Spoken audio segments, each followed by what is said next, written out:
दुर्गेश्वरी ने उसे सहारा दिया था और दुर्गेश्वरी का साथ पाकर वो अपने आप को अधिक शक्तिशाली समझ रहा था हुजूर। कल प्रातः सूर्य की पहली किरण के साथ ही तुम्हें इस नश्वर शरीर से मुक्ति मिल जाएगी। तांत्रिक भैरवनाथ ने न जाने कितने मनुष्यों को अपना बंधक बनाया होगा।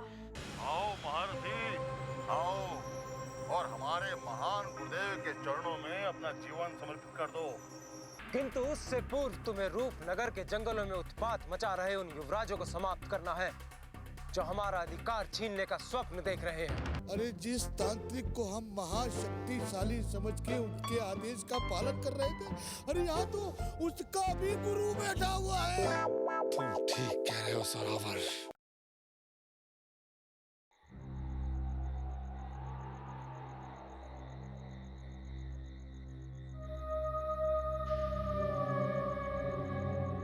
आइए आइए दैत्य सम्राट, आपका स्वागत है।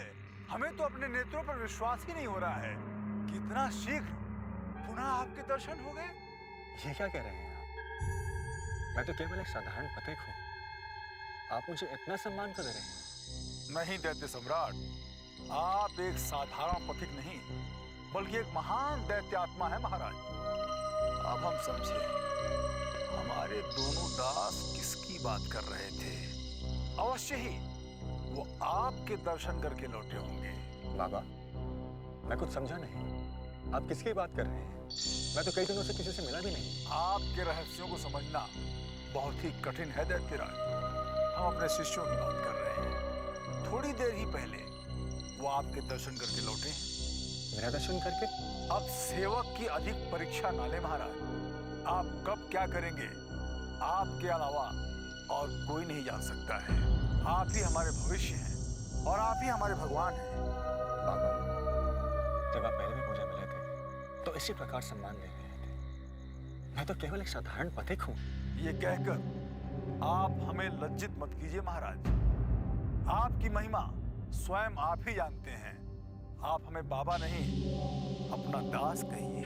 नहीं, मैं ऐसा नहीं कर सकता। मुझे कुछ समझ में नहीं। एक तो रूपनगर के पद ने भ्रमित कर दिया है और ऊपर से आप मुझे इतना सम्मान दे रहे हैं। पता नहीं मैं रूपनगर कब पहुंचूंगा। दैत्य सम्राट, सेवक के होते हुए आपको चिंता करने की क्या आवश्यकता है। आप मठ पर चल के विश्राम कीजिए। हम आपको रूपनगर का ऐसा मार्ग बताएंगे कि आप पलक झपकते ही रूपनगर पहुंच जाएंगे।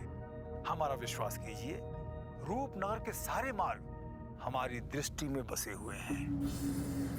किंतु परंतु को छोड़िए दैत्य सम्राट। रात बहुत बीत चुकी है और आप बहुत थके हुए दिख रहे हैं। हमारी बात मानिए, हमारे साथ हमारे मठ पर चल के विश्राम कीजिए। कल प्रातः सूर्योदय होते ही हम स्वयं रूपनगर के लिए आपका मार्गदर्शन करेंगे। आइए, चलिए। आइए। बाबा, आप उस दिन कह रहे थे कि मुझ में कोई दानव शक्तियां हैं। वो दानव शक्तियां क्या हैं? मुझे अभी तक मालूम नहीं पड़ा। बताते हैं, परंतु आप हमें बाबा कहकर इतना सम्मान मत दीजिए, क्योंकि आप स्वयं हमारे महागुरु हैं। महागुरु? हाँ, महागुरु। इस संसार में प्रकांड से प्रकांड पंडित भी आपका भोला मुख देखकर ये नहीं बता सकता है कि आप दानवों के सम्राट हैं। आप हजारों सालों से जीवित हैं, परंतु आपके मुख पर एक बालक का भोलापन है। आप धन्य हैं। आपसे बड़ा महाबली इस संपूर्ण संसार में कोई भी नहीं है। ये अजीबोगरीब रहस्य मुझे समझ में नहीं आ रहा। भला मैं मानव से दानव कैसे बन गया? आप कभी मानव थे ही नहीं। आप तो दानवों के दानव हैं, पर पता नहीं क्यों आप एक मानव का जीवन व्यतीत कर रहे हैं। यदि आप चाहें तो संपूर्ण संसार को अपने अधीन कर सकते हैं। ये आप क्या कह रहे हैं? मैं तो केवल एक साधारण मनुष्य हूँ। आप मुझे क्यों मानव से दानव बनाने में तुले हुए हैं? दानव सम्राट, हीरे की परख एक जौहरी ही कर सकता है। कोई भी साधारण व्यक्ति आपको पहचान ही नहीं सकता है। आपको जानने और परखने के लिए दिव्य दृष्टि चाहिए, और हमने अपनी दिव्य दृष्टि से जान लिया है कि आप इस रूपनगर के जंगल में हमारा उद्धार करने ही आए हैं।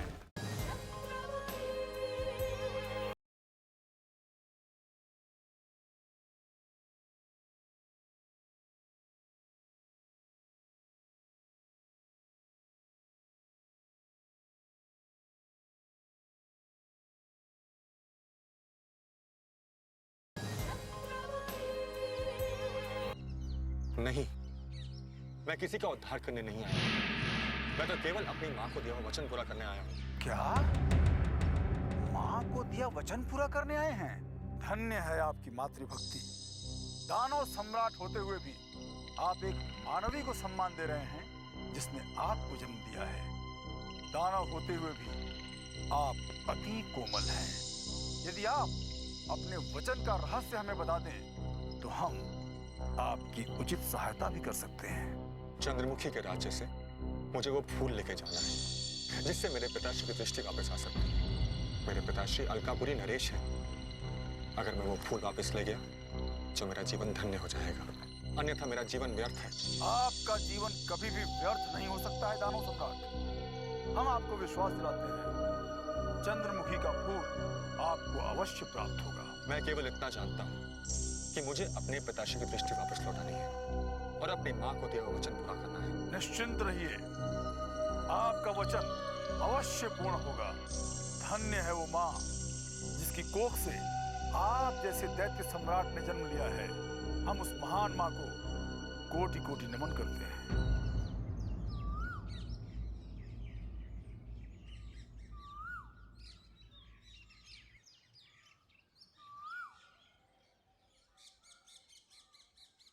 प्रणाम महारानी जी। तुम? हाँ मैं, आपका कुंदन। क्या आप मंदिर से लौट रहे हैं? तुमने दोबारा हमारे पथ में आने का साहस कैसे किया कुंदन? लो भला, अपनों के सामने आने के लिए भय कैसे महारानी जी? मैं तो सदा से आपको अपना ही समझता आया हूँ। एक आप ही तो है जो मेरे साथ परायों जैसा व्यवहार करती हैं। हमारे सामने से हट जाओ, हमें तुम्हारी सूरत से घृणा है। किंतु मुझे आपके इस सुंदर मुखड़े से बहुत प्रेम है महारानी। पता नहीं आप मुझसे इतनी दूर दूर क्यों रहती हैं? नीच, यही बात अगर तुमने हमारे पुत्र के सामने कही होती तो तुम आज जीवित नहीं होते। वो तो हम अकेले और विवश हैं। अगर हमारा पुत्र यहाँ होता तो तुम आज मृत्यु के मुंह में होते। नहीं महारानी जी, पासा उल्टा भी हो सकता था। आप गांववासियों की दृष्टि से इतना नीचे गिर गई हैं कि यदि वनराज यहाँ होता तो आत्महत्या ही कर लेता अथवा आपको परलोक भेज देता। कुंदन!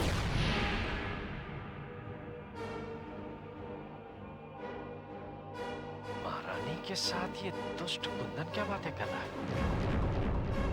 अवश्य महारानी की गरिमा को ठेस पहुंचाने की चेष्टा कर रहा होगा। प्रणाम महारानी जी। प्रणाम बाबा। आपको तो ईश्वर ने सही समय पर भेज दिया। ये दुष्ट कुंदन, इसने आज फिर हमारा पथ रोका और हमसे ओछी बातें करने लगा था।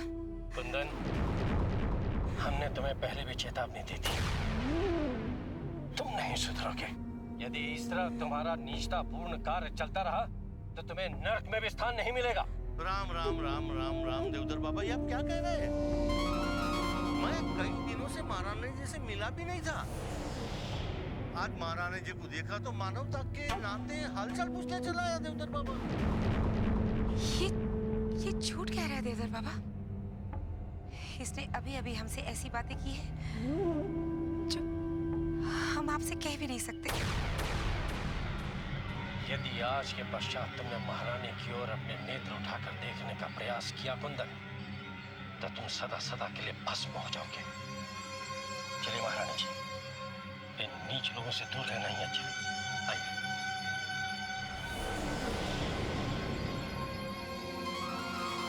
तू मुझे क्या भस्म करेगा देवधर बाबा? मुझे तो तेरी मृत्यु ही निकट दिखाई दे रही है। लगता है देवदर बाबा भी महारानी के ऊपर डोरे डाल रहे हैं, लेकिन मैं उन्हें सफल नहीं होने दूंगा। एक बार वनराज को गांव में आ जाने दो। बाद में मैं ऐसी चाल खेलूंगा कि देवदर बाबा वनराज के हाथों यूं पीट कर गांव छोड़कर भाग जाएगा। जय रघुनंदन।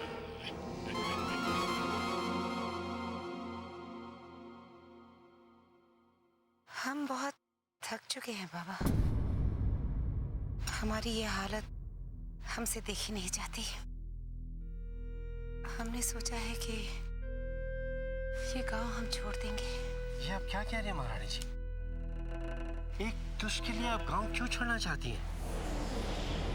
हम कुंदन को इस गांव से बाहर निकाल देंगे, जिसने आपको इतना कष्ट दिया है, आपके सम्मान पर इतना प्रहार किया है। हम अकेले किस से लड़ते फिरेंगे बाबा? पूरे गांव में हमारे चरित्र की चर्चा हो रही है। गांव वाले हमें देखकर अपना मुंह फेर ले रहे हैं। ऐसे में हम इस गांव में कैसे रह सकते हैं? हमने सोचा है कि हम रूपनगर की तरफ निकल जाए। अगर ईश्वर ने चाहा तो रास्ते में हमारी भेंट वनराज से हो सकती है। परंतु महारानी जी, रूपनगर के जंगलों में जाना इतना आसान नहीं है। उस पद पर न जाने कितने योद्धा समाप्त हो चुके हैं, और आप स्त्री होकर रूपनगर के जंगलों को कैसे पार करेंगी? पता नहीं ईश्वर कब तक हमारी परीक्षा लेते रहेंगे बाबा। और ये परीक्षा समाप्त कब होगी? समय बड़ा बलवान होता है महारानी जी। समय आएगा और आपकी ये लंबी प्रतीक्षा स्वयं समाप्त हो जाएगी। बस आप निराश मत होइएगा महारानी जी। जीवन के उतार चढ़ाव मनुष्य को बलवान बना देते हैं। जब आप महलों के सुखों को छोड़कर दुखों को हंसते हंसते सहन कर सकती हैं, तो फिर आने वाले कष्ट भी समाप्त हो जाएंगे। बस आप वनराज की सफलता के लिए प्रार्थना कीजिए। रूपनगर के वनों से वनराज किसी समय भी लौटकर आ सकता है।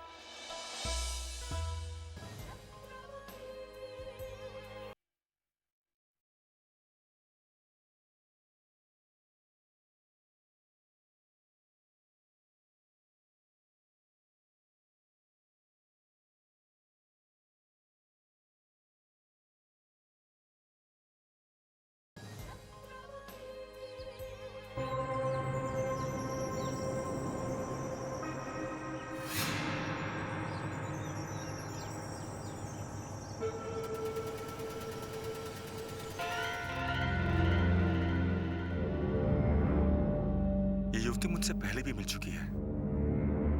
ये यहाँ क्या कर रही है? ओम ह्रीं क्लीं फट् काल भैरवाय नमः।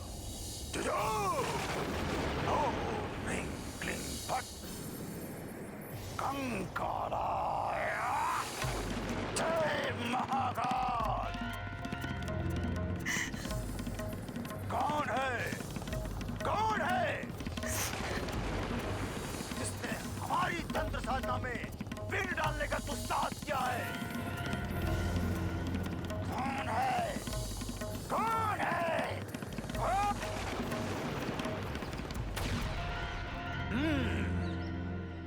नागिन सावित्री, तू यहाँ बिना किसी मनुष्य को लिए खाली हाथ हमारे मठ पर हमारे समक्ष क्यों आई है? भैरवनाथ, मैं अपना वास्तविक रूप मांगने आई हूँ। मेरा रूप मुझे लौटा दो। इस रूप के साथ मुझे कोई नहीं पहचान रहा है। यहाँ तक कि मेरे पति और मेरे बच्चों ने भी मुझे दुत्कार दिया है। यही तो हम चाहते थे नागिन सावित्री, यही तो हम चाहते थे। दर दर की ठोकरें खाए। हम तुझे इतना लाचार और निर्बल बना देना चाहते हैं कि हमारा कार्य पूर्ण करने के लिए विवश हो जाए। मैंने यथाशक्ति तुम्हारा कार्य पूर्ण करने का प्रयत्न किया था भैरवनाथ, किंतु मैं असफल रही। यदि आप मेरा रूप मुझे लौटा देंगे तो मैं अपने पति के साथ मिलकर आपका कार्य पूर्ण कर दूंगी। मेरा रूप मुझे लौटा दो भैरवनाथ। नहीं, कदापि नहीं। हम तेरे छल कपट और तेरे त्रिया चरित्र को अच्छी तरह पहचान गए हैं। अपना वास्तविक रूप पाते ही तू हमारे विरुद्ध कोई न कोई षड्यंत्र रचने का प्रयास करेगी और हम ये कदापि नहीं होने देंगे। और इसीलिए हम तुझे तेरे वास्तविक रूप में कभी नहीं लौटने देंगे। भैरवनाथ, तू मेरे अश्रुओं को देखकर भी नहीं पिघला। तू बड़ा ही निर्दयी है। यदि इसी तरह तेरे पाप का बोझ बढ़ता रहा तो एक दिन तेरा सर्वनाश अवश्य हो जाएगा। सर्वनाश? सर्वनाश हमारा नहीं, तुम्हारा होगा नागिन सावित्री। तू जब तक जीवित रहेगी इस जंगल में अकेली भटकती रहेगी और एक दिन ऐसे ही भटकते भटकते तेरी मृत्यु हो जाएगी। तेरे शव को चील कौवे खाएंगे। तेरे परिवार का कोई भी सदस्य तेरा शव उठाने नहीं आएगा। तूने महान तांत्रिक भैरवनाथ के साथ छल किया है और इसका दंड तुझे जीवन भर भुगतना होगा। तूने मुझे रक्त के अश्रु दिए हैं भैरवनाथ। एक दिन तू भी रक्त के अश्रु बहाएगा। रूपनगर के इस जंगल में एक न एक दिन एक ऐसा मनुष्य अवश्य आएगा जो तुझसे भी ज्यादा शक्तिशाली होगा और वो तेरा सर्वनाश अवश्य करेगा। मेरा सर्वनाश? नागिन सावित्री, रूपनगर तो क्या समस्त संसार में ऐसा कोई मनुष्य जन्म ही नहीं ले पाया जो भैरवनाथ की नेत्रों की ओर नेत्र उठाकर देख सके। तू हमारी मठ पर आकर हमें धमका रही है, इससे पूर्व कि हम अपनी तंत्र शक्ति की क्रोधाग्नि में तुझे जलाकर भस्म कर दें। चली जा यहां से, जा, चली जा। जय महाकाल। मैं तो जा रही हूँ भैरवनाथ, किंतु याद रखना एक अबला नारी की हालत तुझे कहीं का नहीं छोड़ेगी।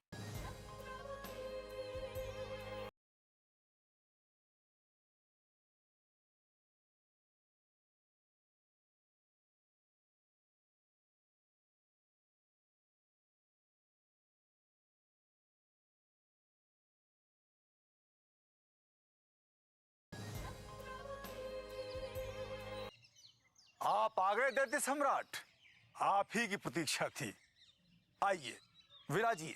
पापा, जो युवती अभी अभी आपके मठ से बाहर निकली है, मैं उससे पहले भी मिल चुका हूं। उसे क्या कष्ट है? उसे कोई कष्ट नहीं है दैत्यराज। आप उसकी चिंता ना करें। आदेश कीजिए, हम क्या सेवा कर सकते हैं? नहीं, उसे जरूर कोई कष्ट है। उसने जो आपसे कहा वो मुझे पहले कह चुकी है। दैत्यराज, आपसे ही नहीं प्रत्येक पथिक से वो ऐसी ही बातें करती है। आप उस विक्षिप्त युवती की बातों पर ध्यान ना दें। रूपनगर के इस मायावी जंगल में ऐसे बहुत से प्राणी आपको मिलेंगे जो आपको भ्रमित करेंगे और आपकी उद्देश्य पूर्ति में बाधा डालने का प्रयत्न करेंगे। हमारा अनुरोध है कि आप प्रातःकाल की सैर करके आए हैं, थोड़ा विश्राम कर लीजिए। नहीं, मैं विश्राम नहीं करूंगा। धूप निकल आई है, अब मैं शीघ्र ही रूपनगर की ओर चलूंगा। परंतु दैत्य सम्राट, आप अकेले रूपनगर नहीं पहुंच सकते हैं। यहाँ से आगे रूपनगर का पथ भयंकर मायावी शक्तियों से भरा पड़ा है और वो सभी मायावी शक्तियां आपको अवश्य हानि पहुंचाने का प्रयत्न करेंगी। इसीलिए हम चाहते हैं कि आप हमारे शिष्यों की प्रतीक्षा कर लें। हम अपने शिष्यों के साथ ही आपको रूपनगर भेजेंगे। हमारे बहुत सारे शिष्य रूपनगर के वासी हैं और वो आपको सुरक्षित रूपनगर पहुंचा देंगे।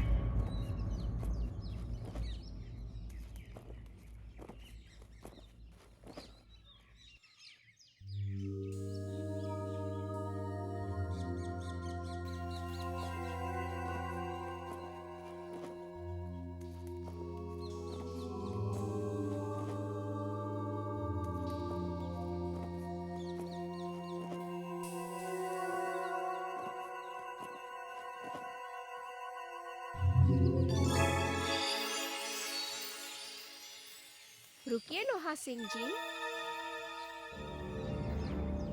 मैं आपकी प्रतीक्षा कर रही थी। इस सोच में पड़ गए लोहा सिंह, आप मुझे देखकर इतना आश्चर्यचकित क्यों हो रहे हैं? मैंने तो तुम्हें पहली बार देखा है, लेकिन तुम मुझे कैसे जानती हो? मैं आपको अच्छी तरह से जानती हूँ और पहचानती भी हूँ। मैं ही क्या, रूपनगर के बच्चे बच्चे आपको जानते हैं महाबली लोहा सिंह। आप जैसा बलवान और बुद्धिमान पूरे रूपनगर में और कोई व्यक्ति नहीं है। अच्छा, यदि ये बात है तब तो हमें इतनी प्रसन्नता हुई। इसका तात्पर्य तो ये हुआ कि इन रूपनगर के जंगलों में हम एक जानी मानी हस्ती हैं। और नहीं तो क्या, रूपनगर में और रूपनगर के जंगलों में ऐसा कोई भी व्यक्ति नहीं है जो आपसे लोहा ले सकता है लोहा सिंह। किंतु इसी जंगल के अंदर आपके विरुद्ध बहुत ही भयानक षड्यंत्र रचा जा रहा है। षड्यंत्र?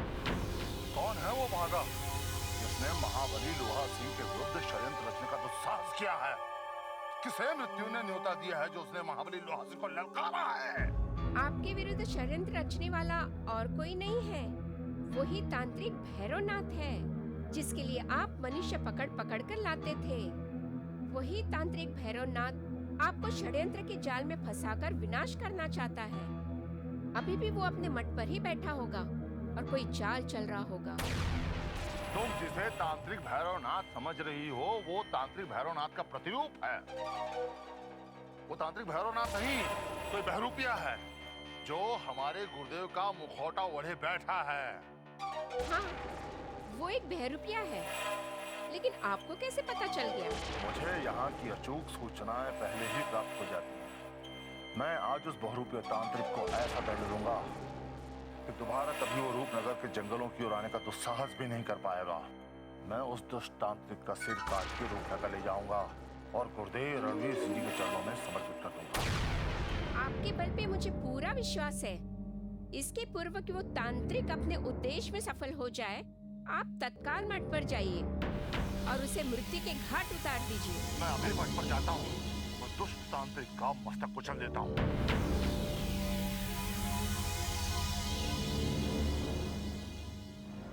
बेचारा लोहा सिंह स्वयं मृत्यु के मुख में जा रहा है। वो जानता नहीं, जिसे वो बहरूपिया समझ रहा है, वो वास्तविक भैरवनाथ है।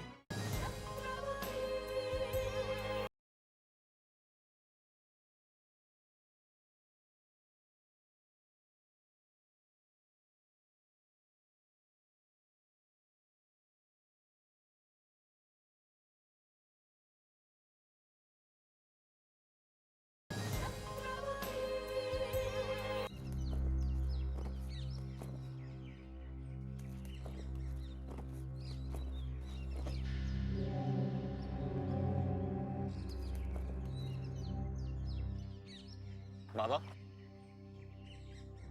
अभी तक आपका कोई शिष्य नहीं आया। मुझे और कितनी प्रतीक्षा करनी होगी? मुझे रूपनगर शीघ्र से शीघ्र पहुंचना है। आप थोड़ी देर और प्रतीक्षा कर लीजिए दैत्य सम्राट। हमारे शिष्यों के आने का समय हो चुका है, वो कभी भी आ सकते हैं।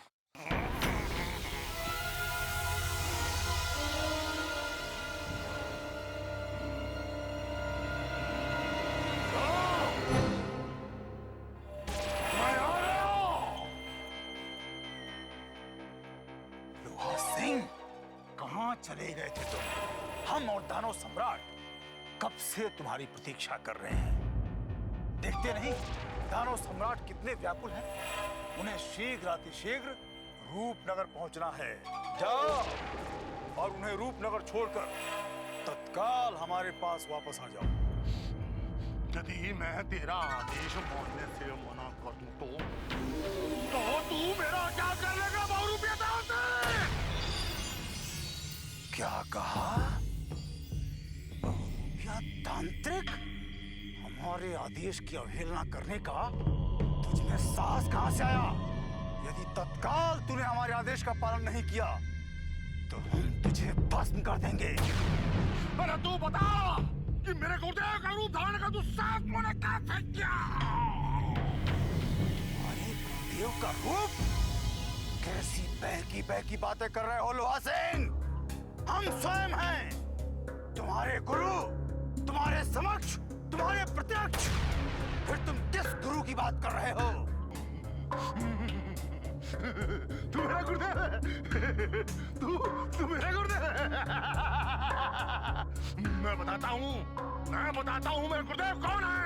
किंतु उससे पहले तुझे मैं अंतिम बार यह चेतावनी दे रहा हूँ कि तू सत्य सत्य बता दे कि तू कौन है और यहाँ किस लिए आया है, अन्यथा तुझे मेरे हाथों अपने प्राण गंवाने पड़ेगा।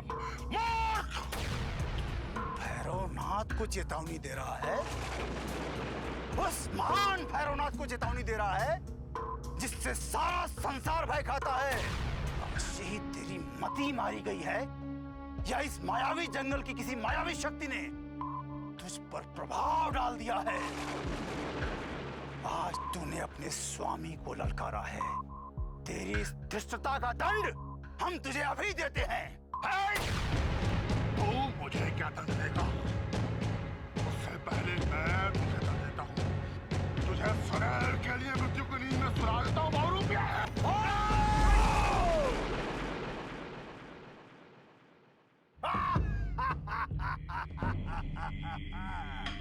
हमने तुझे फिर से मूर्ति बना दिया और अब तू ऐसे ही मूर्तिवत खड़ा रहेगा जब तक हम चाहेंगे। लोहा सिंह,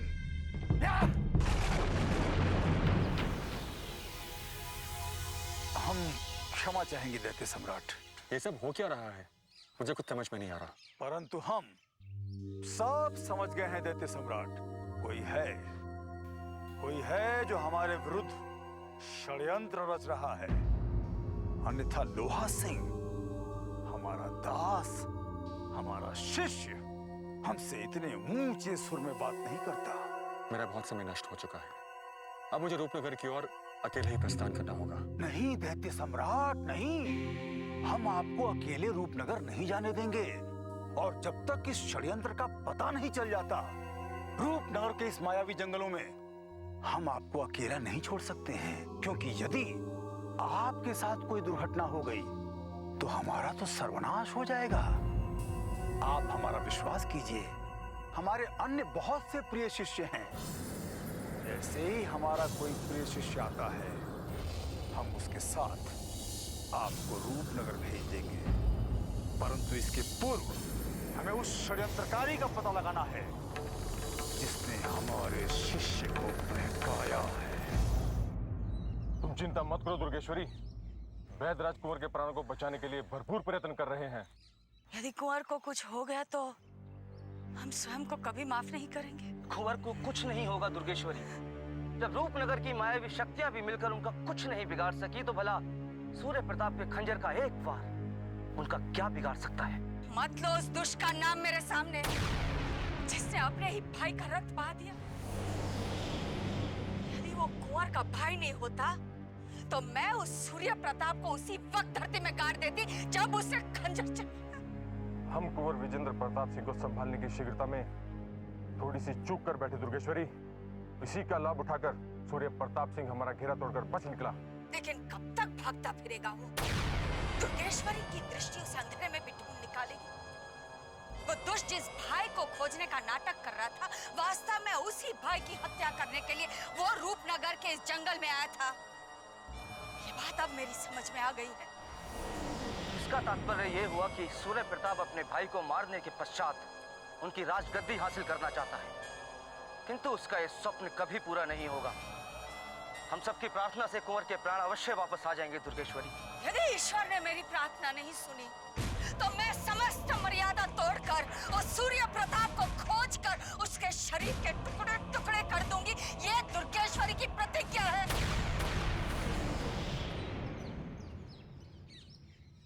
दुर्गेश्वरी, कुंवर की चेतना लौट आई है।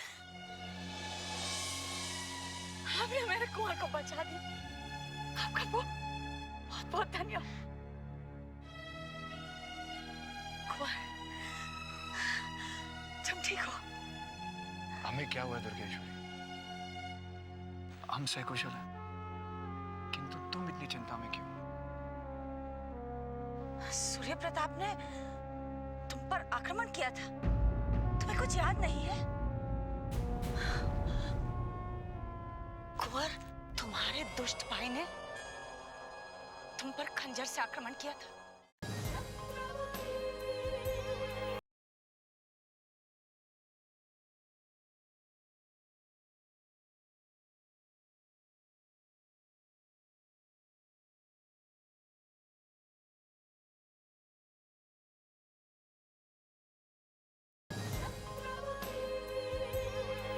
तुम्हारे दुष्ट भाई ने तुम पर खंजर से आक्रमण किया था।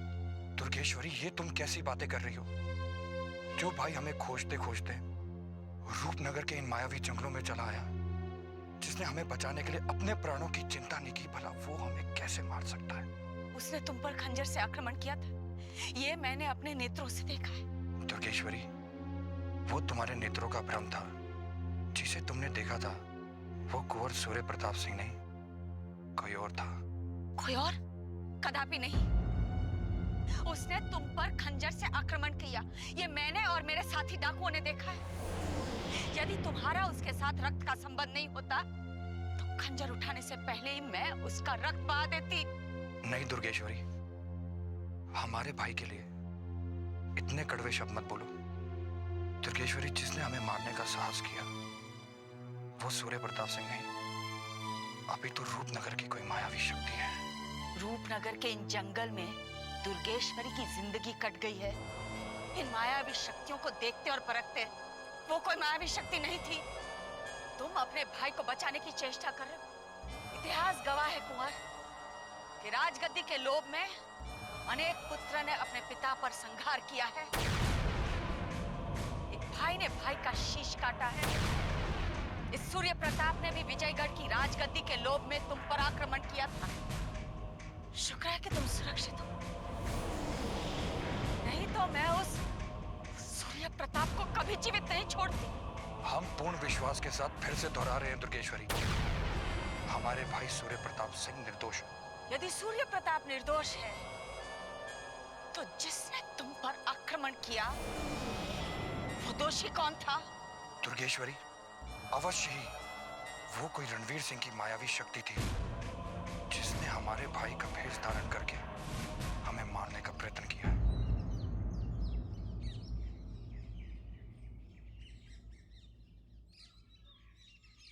जय महाकाल, जय महाकाल, जय महाकाल, जय महाकाल, जय महाकाल, जय महाकाल, जय महाकाल। प्रणाम गुरुदेव। क्या बात है रूपिनी, तुम इतनी भयभीत क्यों दिखाई दे रही हो? गुरुदेव, लगता है रूपनगर के जंगलों में कुछ उथल पुथल हुआ है। लोहा सिंह एक ही स्थान पर बिना हिले डुले खड़ा है। लगता है उसे हमारे किसी शत्रु ने मूर्ति में परिवर्तित कर दिया है। मूर्ख! उसे हमारे किसी शत्रु ने नहीं, बल्कि हमने स्वयं मूर्ति में परिवर्तित किया है। क्योंकि लोहा सिंह अपनी सीमा से, मर्यादा से बाहर चला गया था और इसीलिए हमने उसे ये उचित दंड दिया है। किंतु गुरुदेव, लोहा सिंह तो आपका आज्ञाकारी भक्त बन गया था, फिर अचानक वो अपनी मर्यादा से बाहर कैसे आ गया? यही तो हम भी जानना चाहते हैं रूपिनी, यही तो हम भी जानना चाहते हैं। हमें किसी छल का आभास हो रहा है। अवश्य ही कोई महाशक्ति हमारे विरुद्ध षड्यंत्र रच रही है, अन्यथा लोहा सिंह जैसा समर्पित भक्त हमारे विरुद्ध मर्यादा तोड़कर कभी भी बाहर नहीं जाता। गुरुदेव, रूपनगर के जंगलों में ऐसी कौन सी महान शक्ति आ गई है जो आपकी जादुई शक्तियों पर भी भारी पड़ गई है, जिसने आपके भक्त को आपके के खिलाफ भड़का दिया? किसका इतना साहस हो सकता है जो आप जैसे महान जादूगर को चुनौती दे? हमसे टकराने का साहस किसी भी शक्ति ने पहली बार किया है रूपिनी, और हम उसे सहन नहीं करेंगे। हम शीघ्रातिशीघ्र उस अज्ञात शक्ति को ढूंढकर सदा सदा के लिए समाप्त कर देंगे। नेक काम में देरी नहीं करनी चाहिए गुरुदेव। यदि आपकी आज्ञा हो तो हम अभी जाकर उस जादुई शक्ति को पकड़ लाते हैं जिसने आपके कार्य में विघ्न डाला है। हम अपने कार्य में विघ्न डालने वाली शक्ति को ऐसा दंड देंगे जिसे देखकर रूपनगर की कोई भी शक्ति भविष्य में हमारे मार्ग में बाधा डालने का साहस नहीं करेगी। जाओ और रूपनगर के जंगल का कोना कोना छान मारो, और यदि तुम्हें कहीं भी कोई अपरिचित शक्ति प्राप्त हो तो उसे हमारे समक्ष प्रस्तुत करो। जाओ, अब तनिक भी विलंब मत करो, जाओ। जो आ गया गुरुदेव। जय महाकाल।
करने का समय आ गया है कोमोलिका।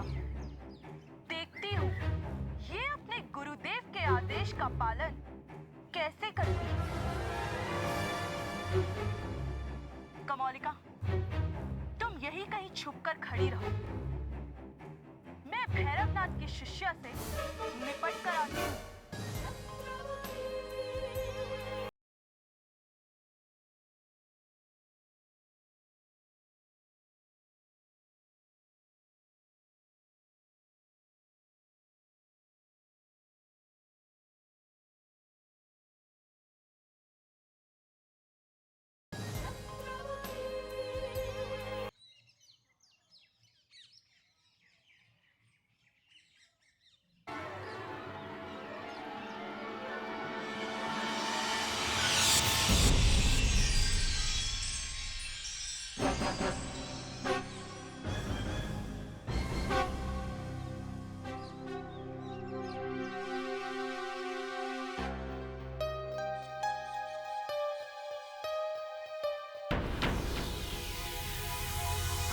गुरुदेव, अभी भी तो मठ पर थे।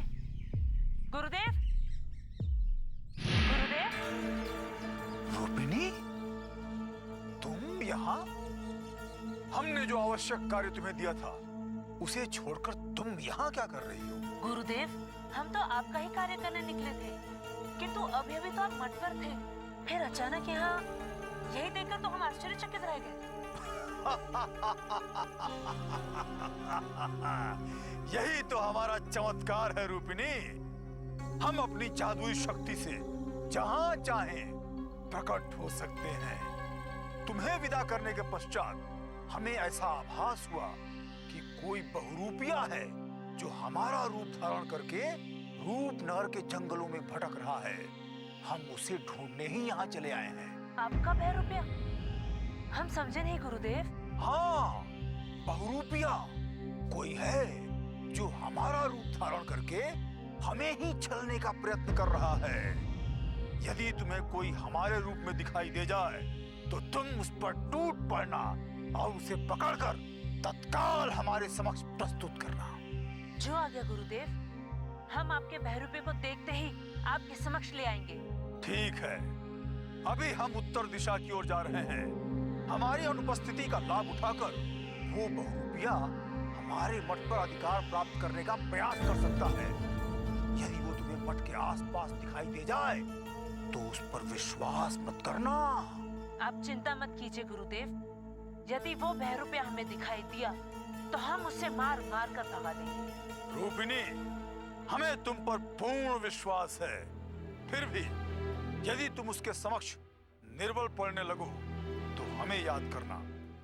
तुम 3 बार जय निशाचरी देवी, जय निशाचरी देवी, जय निशाचरी देवी बोलना।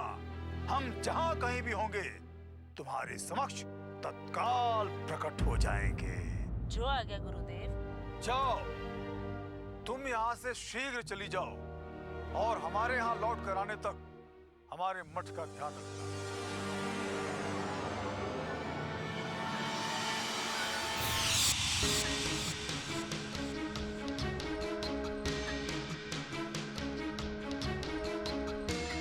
वाह निशाचरी वाह, तुमने भी क्या चाल चली है। अब वो अपने ही स्वामी को बहरूपिया समझकर उससे झगड़ा करेगी और संकट में आकर जय निशाचरी देवी का जाप करेगी, किंतु उसकी रक्षा करने कोई नहीं आएगा।